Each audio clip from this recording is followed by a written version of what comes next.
What's up, YouTube? This is your boy Emmanuel. I'm actually back here today, ready to react to another video. I know I've been gone for a while, and I know I've been absent for a little bit. Usually we try to cover on this channel a little bit more of a scarier content, but today I want to really focus on something else. I was browsing YouTube, and I came across a video about sports, and who doesn't love sports? I'm a big NBA fan myself, big soccer fan as well, and today I came across a video of a sports figure that I'm not a big fan of, but I know a lot of people do support, and that's LeBron James. And in this topic, we have a very respectful, can't even speak, respected sports analyst and sports columnist, and Stephen A. Smith, and another one in Max, I believe his last name is Kellerman. I'm not aware of the young lady in the middle. What's her name? But they're gonna be covering a topic. Actually, it says Stephen A. Smith. I like how they left Max's name out of it because he's also involved in the video. But Stephen A. Smith reacts to LeBron saying that 2 of his titles are the hardest won in the NBA history. Now, regardless of what my personal belief is and my personal opinion, I kind of want to react to see what Stephen A. Smith has to say about this. But let's see. I mean, I do agree maybe that one of the titles was one of the hardest one, that being the Golden State one. That team was very, very good. And the fact that LeBron and them were able to come back from a 3-1 deficit was crazy to me. I don't know what other ring he could be talking about. I mean, he had the one with the Spurs, one against OKC, and then another one in the bubble. Maybe the one in the bubble, but I don't know if that was that hard to win, man. I don't know. LeBron might be capping on that, but that's up for people to... Sorry, my ESPN alert is going off as we're talking about ESPN. Sorry, that was my phone, ladies and gentlemen. Sorry about that. But let's see what this is talking about.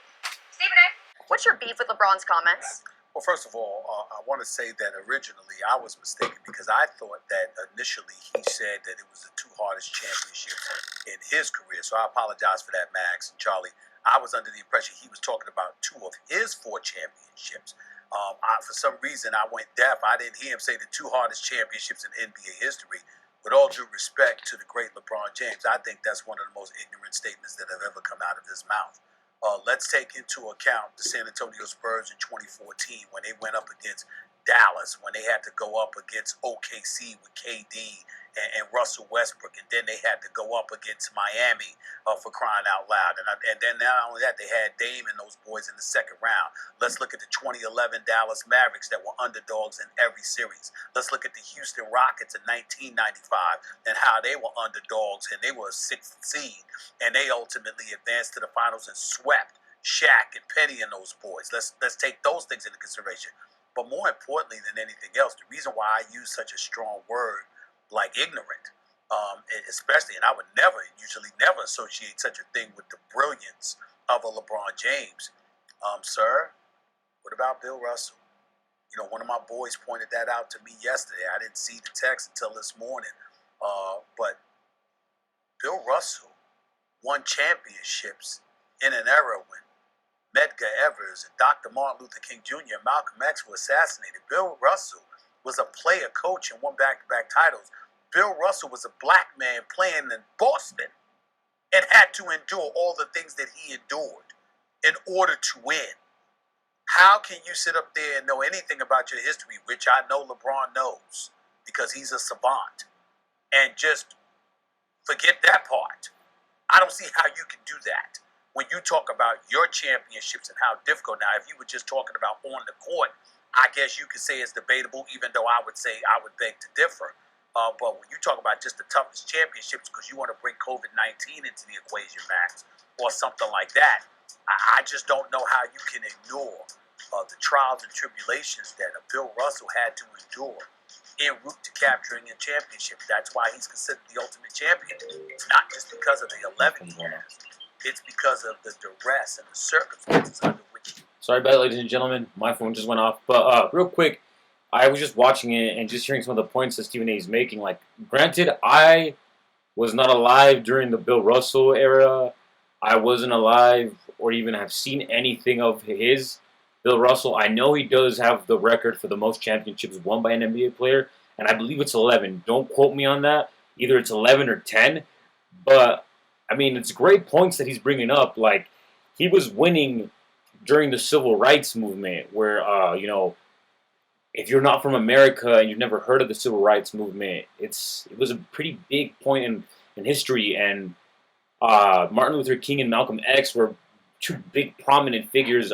School really here in the U.S. covers more Martin Luther King. I think it's because he wasn't as radical as Malcolm X. They both fought for the same thing though, which was civil rights for African Americans everywhere.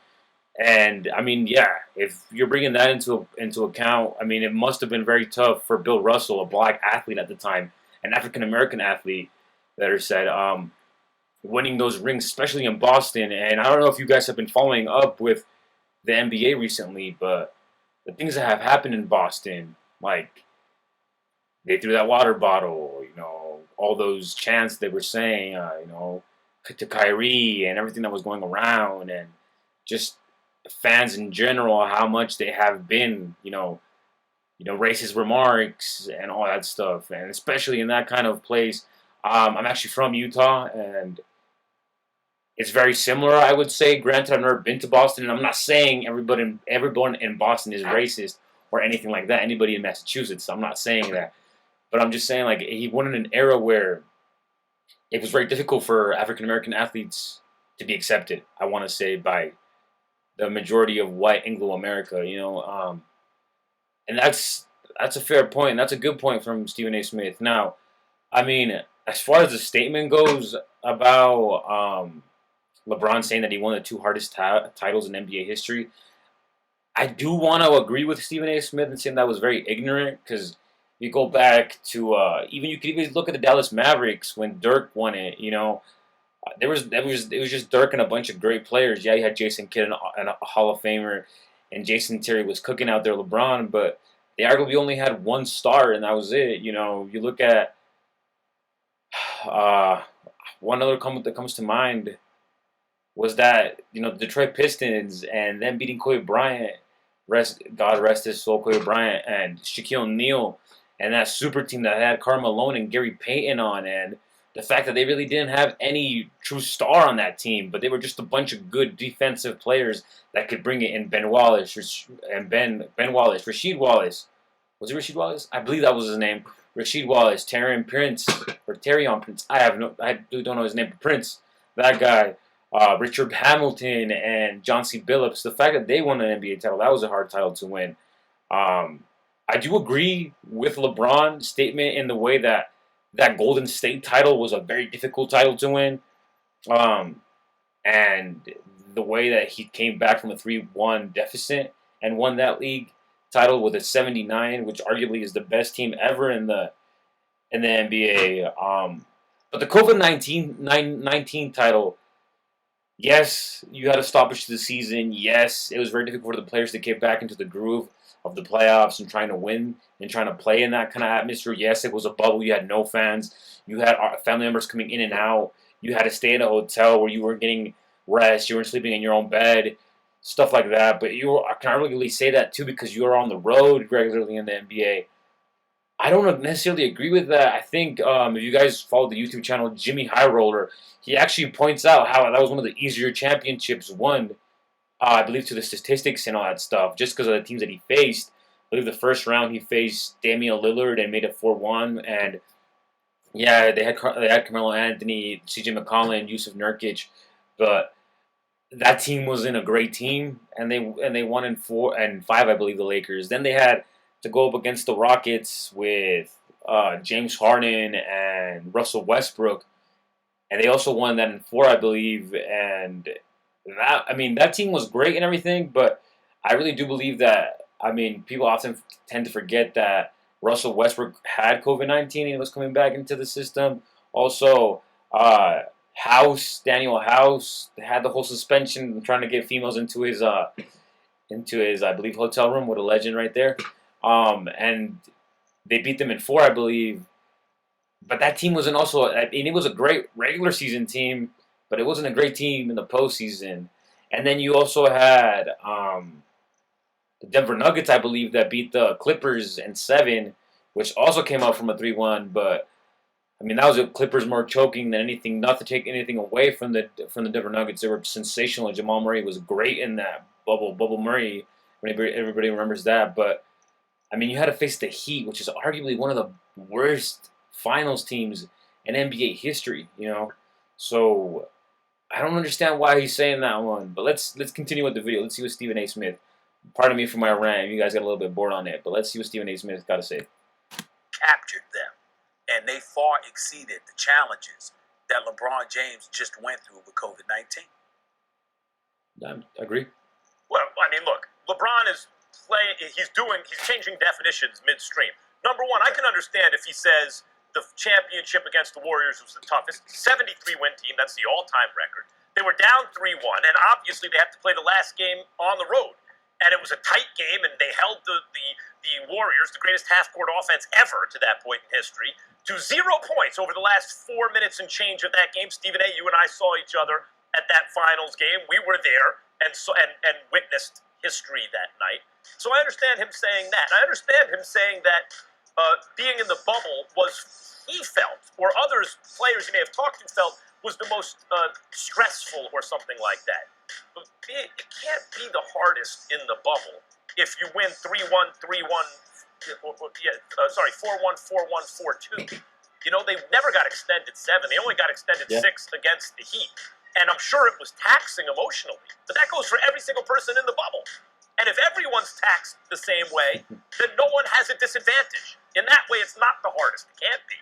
It may feel really tough. I get that. But he's really talking about two different things. As far as you're talking about Bill Russell's performances as a player coach in trying times is concerned, I agree with that. Also, you might point to the Knicks in 1969, 1970, who, without Willis Reed, remember, he limps onto the court, he hits a jump shot, but Walt Frazier had to go crazy in that series in order for the Knicks to win in 7 games against the Wilt Chamberlain, Jerry West, Elgin Baylor team, right? Like, you could point to, there are series throughout history that compare to how difficult it was for LeBron in Golden State. And while no one had ever played in a bubble before this past season, the Lakers weren't the only team to do it.